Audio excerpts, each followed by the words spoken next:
নীল আসছে। তোরা দ্বারা আমি আসছি। নীল, তোমার সঙ্গে একটু কথা আছে। কি কথা? একটু বিপদে পড়েছি, কি করব বুঝতে পারছি না। মেঘ রাজি হয়নি তাই তো? না, সহজে রাজি হয়নি, তারপরে আমরা ধরে করে রাজি করিয়েছি। আসলে ওর তো অনেক অনুষ্ঠান, সকলেই আগে থেকে বলে রেখেছিল, আমরাই লাস্ট মোমেন্টে গিয়ে বললাম, সেই জন্যে বোধ হয় একটু অসুবিধা হয়ে গেছে। শেষমেশ মেঘ আসবে বলেছে তো? হ্যাঁ, কিন্তু যে পারিশ্রমিকটা চেয়েছে তা আমাদের দেবার ক্ষমতার বাইরে। মেঘ আপনাদের কাছ থেকে বেশি টাকা চেয়েছে? হ্যাঁ, মানে অনেকটাই বেশি, আর নেগোশিয়েট করতেও রাজি হয়নি। আমি জানি মেঘ, তুমি এখানে আসতে চাও না, তাই এই বেশি টাকা চেয়েছো। গানের অনুষ্ঠানে উদ্যোক্তার মাথায় হাত ফেলে দেওয়ার মতো টাকা চাইবার মতো মানুষ তো তুমি নও। বেশ, তুমি আসতে চাও না, আর আমি তোমাকে আনাবই, দেখি কি হয়। আচ্ছা, মেঘ আসতে রাজি হয়েছে তো? হ্যাঁ, রাজি হয়েছে, কিন্তু আপনি কনফার্ম করে দিন। শোনো না, তুমি একটু কথা বলো না, যদি টাকাটা একটু কমানো যায়। তার দরকার নেই, আপনাদের বাজেটের বাইরে যেটা হচ্ছে সেটা আমি দিয়ে দেবো, কিন্তু একটা কথা, আমি যে দিচ্ছি এটা যেন কেউ জানতে না পারে। তুমি তুমি দেবে টাকাটা? হ্যাঁ, আমি দেবো। Thank you Neel, thank you. Amit,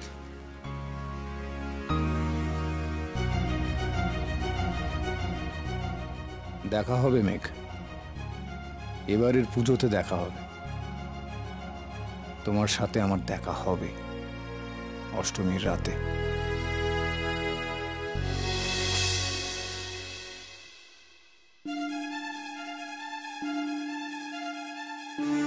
মেঘের সঙ্গে রাস্তায় কথা বলার কারণটা কি বলো?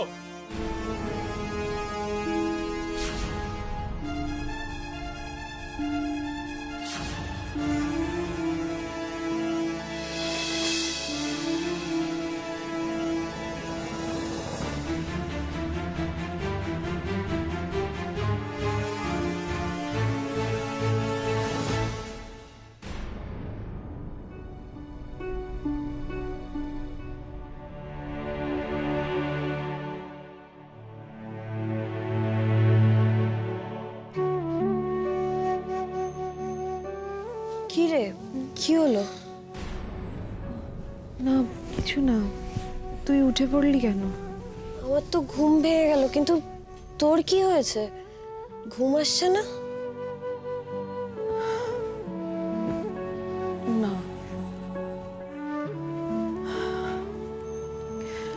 খুব ভয় করছে জানিস তো। একটা একটা অদ্ভুত ছটপটানি হচ্ছে, আমি কিছু বুঝতে পারছি না কি হবে। বারবার একটাই কথা মনের মধ্যে ঘুরপাক খাচ্ছে, ঘুমোতে পারছি না। কালকের হিয়ারিং নিয়ে টেনশন হচ্ছে? হ্যাঁ, খুব ভয় লাগছে জানিস তো মিনি, কালকে যদি রূপকে ছেড়ে দেয়। মানে ছেড়ে দেবে মানেটা কি? ছাড়লেই হলো? এত প্রুফ আছে ওর এগেইনস্টে, আর ওকে ছেড়ে দেবে? তুই এখন ঘুমোতো, শুধু শুধু এত টেনশন করছিস তুই। না না, শুধু শুধু টেনশন করছি না। উকিলরা না নিজেদের কথার মারপ্যাচে অনেক কিছু করতে পারে মিনি। ওরা নিশ্চয়ই একজন ভালো উকিলই হায়ার করেছে। সে যদি কোনোভাবে প্রমাণ করে দেয় যে রূপের কোনো দোষ নেই, রূপ নির্দোষ, তখন অত সস্তা নয় ওকে নির্দোষ প্রমাণ করা, ঠিক আছে? এতজন সাক্ষী আছে ওর এগেইনস্টে, ওকে কি করে নির্দোষ প্রমাণ করবে? তুই না বেশি আজে বাজে ভাবছিস। Everything will be fine. আমার জীবনে ফাইন হওয়ার মতো বোধহয় আর কিছু নেই মিনি। আমি নিজের জেদের বশে, নিজের অ্যারোগেন্সে, নিজের বোকামিতে নিজের সর্বনাশটা করেছি। কারোর কথা শুনিনি, কারোর একটা কথাও শুনিনি। ব্ল্যাকমেল করেছি এই বিয়েটার জন্য, কারোর তো মত ছিল না। ব্ল্যাকমেল করে বিয়ে করে শেষে এখন ফল ভোগ করছি। ফল ভোগ করছিস কেন বলছিস? আর সর্বনাশী বা কেন বলছিস? দেখ, এটাই তো তোর জীবনের সব না, তোর জীবনটা তো পড়ে আছে। হ্যাঁ হয়তো তোর জীবনের একটা সময় অগোছালো হয়ে গেছে, কিন্তু জীবনটা তো অনেক লম্বা, বল? সেটাকে ঠিক করে গুছিয়ে নিবি, তাহলেই হলো।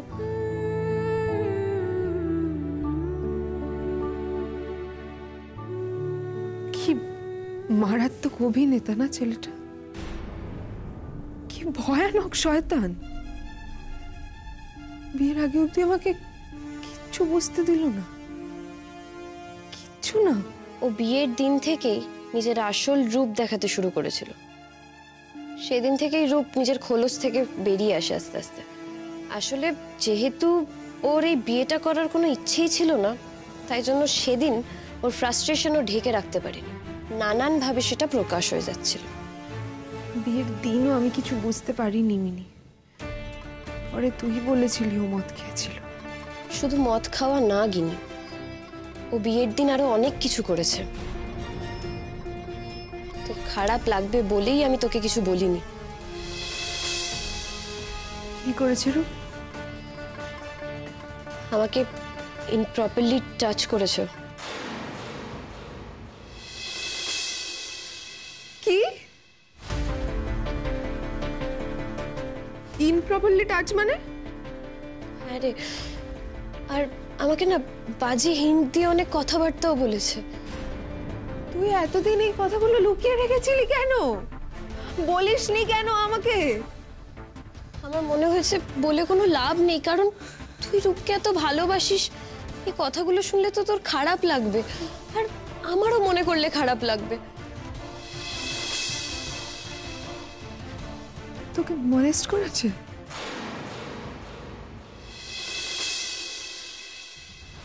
মলেস্টেশন তো অনেক রকম হয় গিনি। ভায়োলেশন অফ ডিগনিটি অনেকভাবে করা যায়। ও যেটা করেছে সেটা ভায়োলেশন অফ ডিগনিটি। আমি ময়ূরীদিকে না জিজ্ঞেস করেছিলাম, প্রশ্ন করেছিলাম ওকে যে ওর কোনো ড্রিঙ্কিং ইস্যু আছে কিনা। আমি এই ময়ূরীদির নাম আর শুনতেই চাই না মিনি। আমি আমার কোনো কিছুর জন্য ওকে দায়ী করি না, ঠিক কথাই, কিন্তু ও আমাদের সকলকে ঠকিয়েছে, সবাইকে ঠকিয়েছে। একবার ভেবে দেখ, মেঘের ওপর আমাদের গ্রাজটা কিভাবে এক্সপ্লয়েট করেছে ও। আমাদের মাথায় ঢুকিয়ে দিয়েছে কি করে মেঘের গলা খারাপ হয়। আমাদের মাথায় ঢুকিয়ে দিয়েছে মেঘের নাকি রূপের ওপর ক্রাশ ছিল। আর আমরাও বোকার মতো এই কথাগুলোকে বিশ্বাস করে গেছি, নিজেদের কমন সেন্স কাজেই লাগাইনি, ওর বানানো ইউনিভার্সে ঘুরে বেরিয়েছি। বারবার ওর কথাগুলোকে বিশ্বাস করেছি, সেই কথাগুলোকেই তোল্লাই দিয়েছি। কিন্তু আমি একটা কথা কিছুতেই বুঝতে পারছি না, ময়ূরীতির এগুলো করে কি লাভ হলো এক্স্যাক্টলি? কেন করলো এরকম? কি আবার লাভ? এ বাড়িতে নিজের জায়গাটা পাকা করার চেষ্টা করেছিল। যাই হোক, আমি শুধু একটা কথাই ভাবছি, রূপের যেন কাল বেলটা না হয়। এখন যদি রূপের বেল হয় তাহলে ও কোর্ট খোলা অবধি বাইরেই থাকবে, কিন্তু পুজোর জন্য কোর্ট বন্ধ হয়ে যাবে। সেই চান্সটাও কিছুতেই পাবে না গিনি। আর রূপকে আমি আর তোর ধারে কাছে ঘেঁচতে দেবো না। ও যদি ঝামেলা করে, পুলিশে কমপ্লেন করে আবার ওকে জেলে ঢুকিয়ে দেবো। তবে আমি শিওর, আমি বলছি তোকে, ও বেল পাবে না।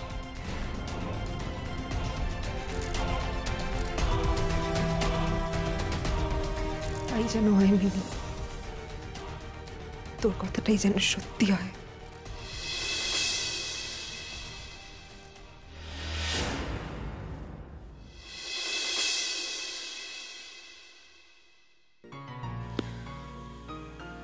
What happened? কি হয়েছে পত্রালি? এত নার্ভাস ফিল করছো কেন? আমি তো তোমাদেরকে বারবার বলছি এত নার্ভাস ফিল করার কিচ্ছু নেই। Look, this is just an open and shut case. Rupankar Sanyal আর তার পরিবার তোমার উপর যা যা টর্চার করেছে তার সমস্ত তথ্য প্রমাণ আমাদের কাছে আছে, তাই ওর বেল পাওয়ার কোনো চান্স নেই। So relaxed. চান্স নেই মানে কি? মানে আছে না, একটু হলেও চান্স আছে বলছেন আপনি? কি করে চান্স থাকেন ম্যাডাম? কি করে হয় এটা বলুন তো? কি করে রূপের বেল পাওয়ার চান্স থাকে? পুলিশ নিজের চোখে সবটা দেখেছে, এতজন সাক্ষী আছে, তারপরেও কি করে রূপের বেল পাওয়ার চান্স থাকে আপনি বলুন। দেখো আমি 99% শিওর, কিন্তু কোথাও জানো তো 1% আমাদেরকে ছেড়ে রাখতেই হয়। তুমি এত ভেবো না, তুমি নিশ্চিন্ত থাকো। আর তাছাড়া যদি ও বেল পায়ও, তাহলে ও যাতে তোমার ধারে কাছে না আসতে পারে সে ব্যাপারে তুমি নিশ্চিত থাকো। ট্রাস্ট অন মি, ওকে? গিনি, তুই এত ভয় পাচ্ছিস কেন বলতো? এত ভয় পাওয়ার তো কিছু নেই। আমি আর লাল তো আছি। রূপ কিচ্ছু করতে পারবে না। দেখ, ও যদি এরপর তোর দিকে তাকায়ও না, তাহলে আমরা বুঝিয়ে দেবো যে আমাদের বোনের দিকে তাকালেও কি হতে পারে। আমাদের উপর ভরসা রাখ। দেখ, প্রথমে তো আমরা জানতাম না, আর তুইও আমাদের কিছু বলিসনি, সেই জন্য তোকে প্রোটেক্ট করতে পারিনি ঠিক টাইমে। কিন্তু এখন তো সবটা জানি। এখন ও আমাদের কোনো ক্ষতি করতে পারবে না। ও যদি কিছু করতে চায় তাহলে দেখিস আমরা কি করব। গিনি, তুই তোমার এত ভীতু বন্যস? তুই তো যথেষ্ট সাহসী। তাহলে বল, তুই কেন এত ভয় পাচ্ছিস? হ্যাঁ, আচ্ছা, আমরা তো সবাই আছি, তুই তো একটু ভরসা কর আমাদের ওপর।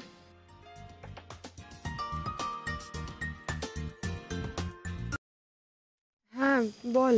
এই গিনি, ওদিকের কি অবস্থা রে? তোরা এখন কোথায় আছিস? তোরা কি ভেতরে ঢুকেছিস? এই বলছি, রূপের সাথে দেখা হয়েছে? না, এখনো ভেতরে যাইনি, বাইরে আছি। আর দেখা হয়নি ওদের সাথে। ও আসলে ঠাম্মি খুব ব্যস্ত হয়ে পড়ছে, বারবার বলছে যে তোদেরকে ফোন করে খবর নিতে। তাই আমি বুঝতে পেরেছিলাম যে তোরা হয়তো এখনো বাইরেই আছিস, কিন্তু ঠাম্মি এতবার বললো তাই ফোন করলাম। ঠাম্মিকে দে ফোনটা। হ্যাঁ হ্যাঁ, এই নে, এই না, কথা বলো। আরে দিদি ভাই, ও দিদি ভাই, আরে ওদিক সব ঠিক আছে তো রে? হ্যাঁ ঠাম্মি, এখনো কেসের হিয়ারিং শুরু হয়নি, আমরা বাইরেই আছি। আমাকে ফোনটা দে, আমি কথা বলবো। আসছি আসছি।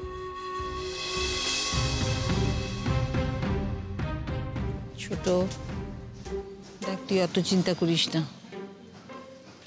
ওর ঠিক কঠিন শাস্তি হবে রূপের। যতদিন ওই ক্রিমিনালটা শাস্তি পায় আমি ওকে ছেড়ে দেবো না, দেখিস, ওর কঠিন শাস্তি হবে। এই কেসটা নিয়ে যদি সুপ্রিম কোর্ট অব্দি যেতে হয় আমি তাও যাব, কিন্তু ওই ক্রিমিনালকে আমি শাস্তি দেবই, তুই দেখিস, শাস্তি আমি ওকে দেবই। এই যে লয়ার, খুব ভালো, খুব নাম করা লয়ার, ওর উপর ভরসা রাখ। তুই জেনে রাখ, এই কেসটা আমরাই জিতবো। আচ্ছা ঠাম্মি, তোমার তো একেই এত শরীর খারাপ, তার উপর যদি তুমি এই সব কিছু নিয়ে এত দুশ্চিন্তা করো, তাহলে তোমার তো আরো শরীর খারাপ হবে। শোনো, এদিকে সবকিছু মিটে গেলে আমি তোমাকে ফোন করব, সব জানাবো তোমাকে। দেখো, তুমি এটা নিয়ে না একদম টেনশন করো না, তাহলে কিন্তু তোমার আবার প্রেশার বেড়ে যাবে। না রে, আমার প্রেশার নিয়ে আমি আর ভাবি না। বয়স হলে ওরকম একটু একটু হয়। আমার চিন্তা তো তোদের নিয়ে।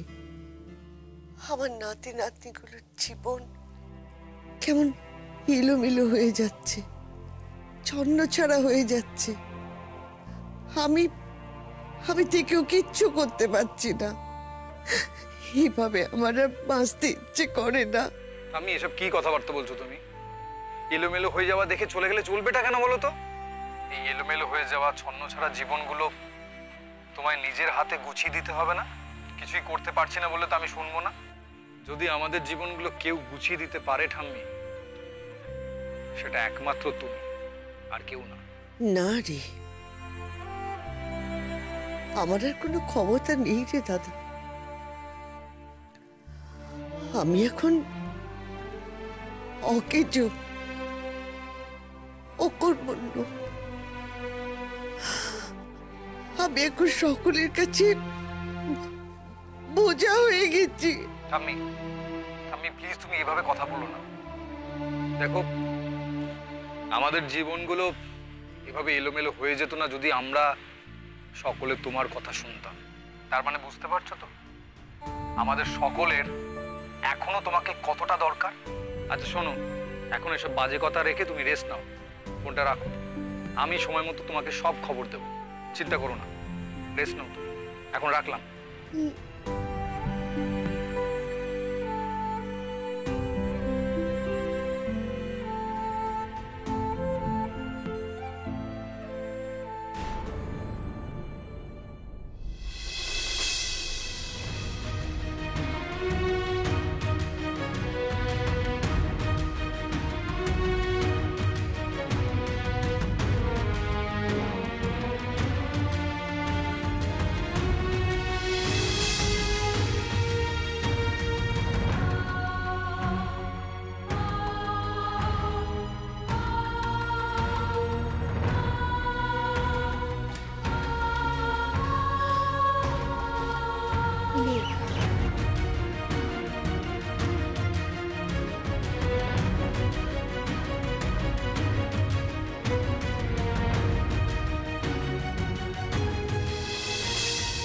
মেঘ, আমি মৈথিলি। যাক বাবা, তাহলে শুরু হয়ে যায়নি? আমি ভাবলাম আমার দেরি হয়ে গেছে। না না না, একদম তুমি ঠিক সময় মতন এসেছো। তুমি একাই এসেছো? হ্যাঁ, আসলে মার শরীরটা খুব একটা ভালো নেই তো, তাই বাপি মার সঙ্গেই রয়েছে।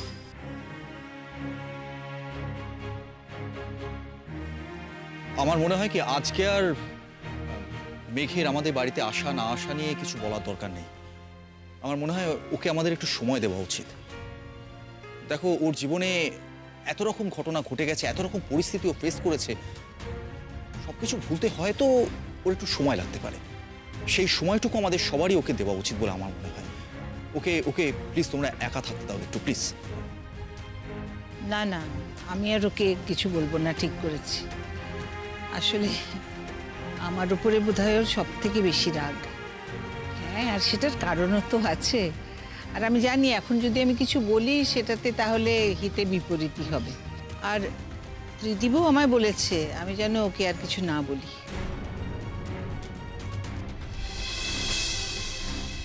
তবে কি জানো ভাস্কর, না আমি আর ওকে কিছু বলবো না ঠিকই, কিন্তু নিজের অপরাধ বোধটা কি করে এড়িয়ে থাকি বলো তো? আমাকে না এই বোধটা প্রতি মুহূর্তে কুরে কুরে খাচ্ছে। তুমি একটু নীলকে দেখো, মেঘ আসা অব্দি কেমন একভাবে মেঘের দিকেই তাকিয়ে রয়েছে। আসলে আমরা আমাদের অহংকারে এমন অন্ধ হয়ে যাই যেগুলো আমাদের চোখে আর পড়ে না। কেবল খারাপ আর সব নেগেটিভই দেখি সবসময়। আচ্ছা মেঘ, তোমাকে যেটা বলে দেওয়ার, তুমি ঠিক যেমন বয়ান দিয়েছো, তোমাকে যখন প্রশ্ন করা হবে তুমি কিন্তু তোমার সেই বয়ান অনুযায়ী জবাব দেবে, কেমন? আচ্ছা, একটা কথা বলুন তো, বলছি রূপ সান্যালের কি এখন বেল হয়ে যাওয়ার কোনো চান্সেস আছে? না, এখনো অবধি অ্যাপারেন্টলি ওর বেল হওয়ার কোনো চান্স নেই। না আসলে কি বলুন তো, ওর যদি বেল হয়ে যায় তাহলে সেটা আমাদের সকলের পক্ষেই খুব ডেঞ্জারাস হবে। মানে আমি জানি ও জেল থেকে বেরিয়ে কারোর না কারোর ক্ষতি করার চেষ্টা করবেই। কি বলুন তো, রূপ খুব খারাপ ছেলে, খুবই। হ্যাঁ আই নো, আর তোমার উপর ওর গ্রাজ অনেকটাই থাকবে। সেক্ষেত্রে আমি তোমাকে বলে দেবো যে তোমাকে কি কি করতে হবে তখন। ডোন্ট ওয়ারি, এখন থেকে এত নেগেটিভ ভাবার কোনো কারণ নেই। তোমরা একটু অপেক্ষা করো, আমার জুনিয়র তোমাদেরকে ডেকে নেবে, সব ভালো হবে। কেমন? আসছি। এক্সকিউজ মি, বলছি আমি ওই দিকটা দেখে নিই, তারপর সব রেডি হলে আমি ডাকছি। ওকে?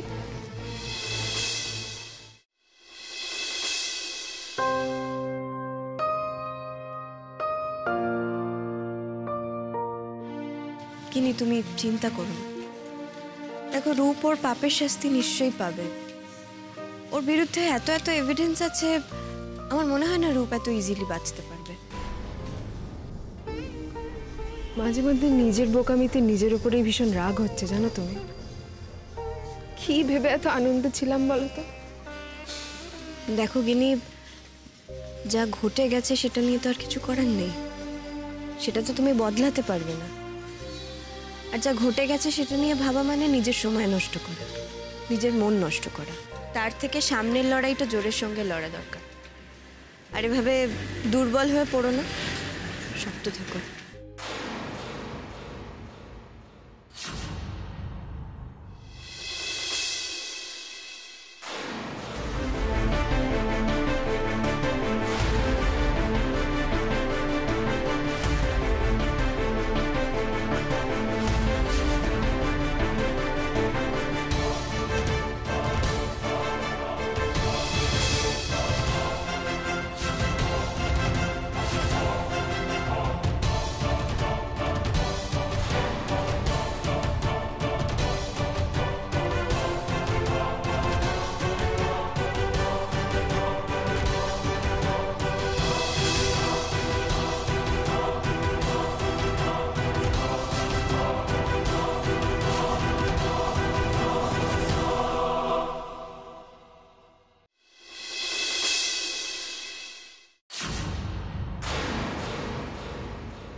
গিনি চল, কিচ্ছু হবে না, এসো।